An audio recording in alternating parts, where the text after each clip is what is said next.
Hello, I'm Chuck Black, and this is the Age of Ingenuity, our weekly chronicle of Canada's current innovation economy. Hello, I'm Brian Orlotti, and these are some of the stories we're tracking this week. And first up is a piece from the Financial Post, Sidewalk Labs still facing questions over data use in Toronto Smart City project proposal. Panel advising Waterfront Toronto on plan questions, quote, why digital approaches to solutions were chosen over non-digital ones. Alphabet's proposed smart city development in Toronto is facing fresh questions over the project's data gathering technology from a panel advising the Canadian government mandated body in charge of getting it built. Alphabet subsidiary Sidewalk Labs, which is developing the proposal for the futuristic housing and community development, agreed to scale back plans after privacy experts and other town planners said the technology involved was excessively invasive. It resubmitted its proposal in November. And this is a recurring theme with the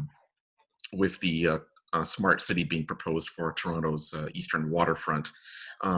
There have been numerous delays to the project after various public outcries over concerns over excessive collection of personal data and excessive surveillance of the people who would be living in this portion of Toronto. That's fair. My understanding is that the last public outcry came about just late last year from, of all people, Jim Basili, who shows up often in these sorts of conversations. In prepared remarks last November, Basili says that if the problem is left unaddressed, it will render liberal democracy and free markets obsolete. He's essentially saying that if organizations like Google and Alphabet spend their entire life just collecting data and correlating data points, there'll be no room left for democracy. It'll become completely useless. And I'm thinking that a lot of people in Toronto are concerned about that. Indeed, and well, they should. I mean, the saying is that data is the new gold. Then data is the new oil, and thus who controls that has the true power. Fair enough. You mentioned this to me last night when we were doing the preliminary run through to this show. You talked about Noah Harris, whose work talks about the rise of AI and robotics and engineering and genetic diversity and how they affect humanity. He predicted that if these things come about the way we're anticipating them to, we'll create a post-human species, and there'll be a rise of a useless class of people who aren't really much good for anything except for bread and circuses.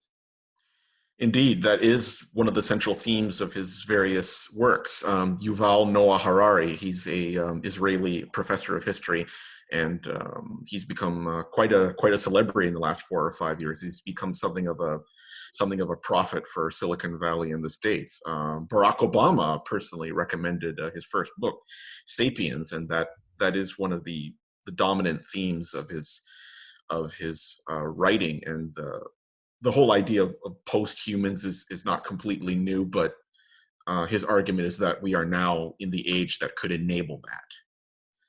And things like the Sidewalk Labs smart cities could very well be the precursor to that if they're not put under proper scrutiny. And also this dovetails with, in the States, the US federal government's investigations currently ongoing into Facebook and Google, and the more than likely regulation / breakup of Google or Facebook or both, sort of similar to the AT&T breakup of the early 1980s. Well worth keeping track of. Yes. And our next piece, again from the Financial Post, a better innovation policy, protect ideas, don't subsidize businesses. Opinion, current policies are a mess of disparate and expensive programs that dole out vast amounts of money wastefully and inefficiently. The Trudeau Liberals are grappling with how to accomplish a policy agenda as a minority government. One thing they could do is to rethink their innovation policy. For all the talk of superclusters and government-driven innovation, Canada is falling behind on a variety of important innovation measures, including foreign investment, research and development spending, patenting, and more. Current policies aggravate these failures. They are a mess of disparate and expensive programs that dole out vast amounts of money wastefully and inefficiently. Take MasterCard, for instance, which is slated to receive nearly $50 million in grants from the so-called Strategic Innovations Fund.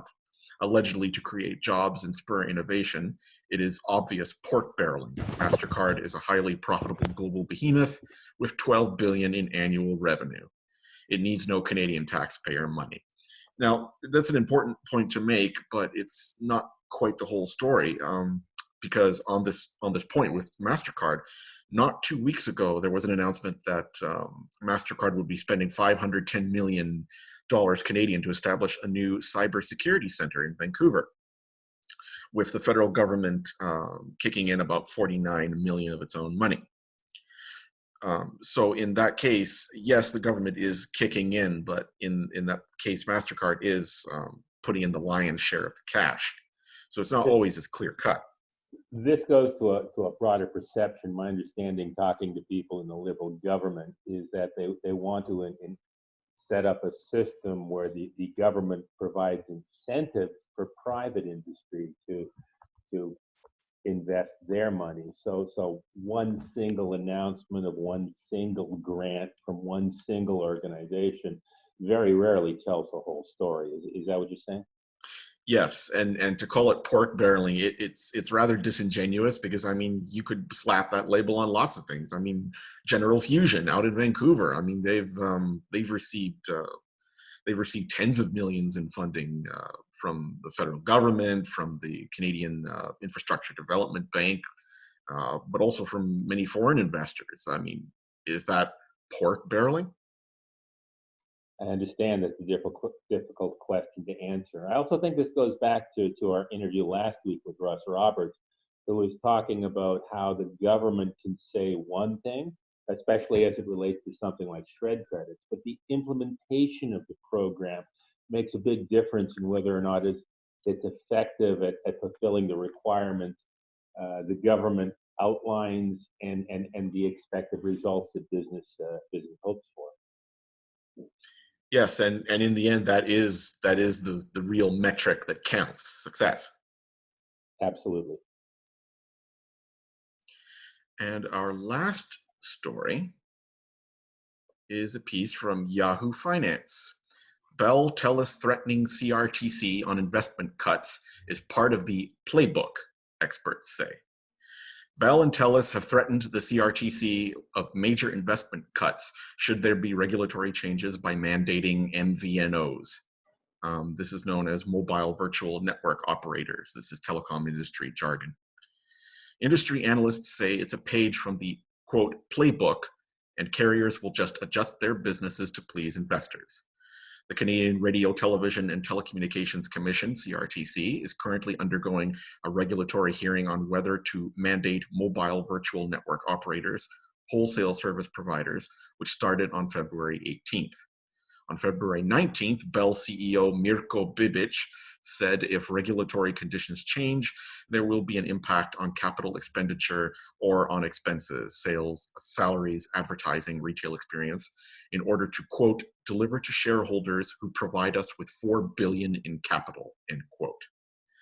And this really is a very old song that the Canadian telecom industry sings. It's a pattern that's been established over decades. There was a similar outcry several years ago where it was widely believed that Verizon, the huge telco in the States, would be purchasing Rogers here in Canada, and there was much wailing and gnashing of teeth from industry saying that the sky was about to fall and Canadian telecoms would go under and hundreds of thousands of people would lose their jobs. And none of those things happened. I want to be fair, though. I want to mention that Canadian telecom costs at the retail level are certainly higher than most of the rest of the world, and I would say that there are arguments that can be made that telecoms in Canada have had a very easy run over the last 20 or 30 years. And that's part of their success. And when they say things like this, it has an effect on government. Bell and Telus and the telecom generally kick a lot of R&D into the Canadian, at least software economy. They do, and there's certainly a great deal of innovation that's going on in the telco space right now. I mean, we're looking at huge joint ventures with Rogers and University of Waterloo. Rogers has two initiatives for 5G infrastructure test projects. One out in Vancouver, and another one here in Ontario with the University of Waterloo. They will be testing initial deployments of 5G cell networks with huge potential for growth in the future, and in cooperation with federal nonprofits like CENGEN, the Center for Excellence in Next Generation Networks, Encore, and other various government-affiliated entities. And those are the stories we're tracking this week. If you'd like to promote your event or your activity, and you think you might have insight into Canada's current innovation economy, please send us an email at mrchuckblack@gmail.com. And that's all for this week. We'll be back next week with more stories regarding our current Canadian age of ingenuity.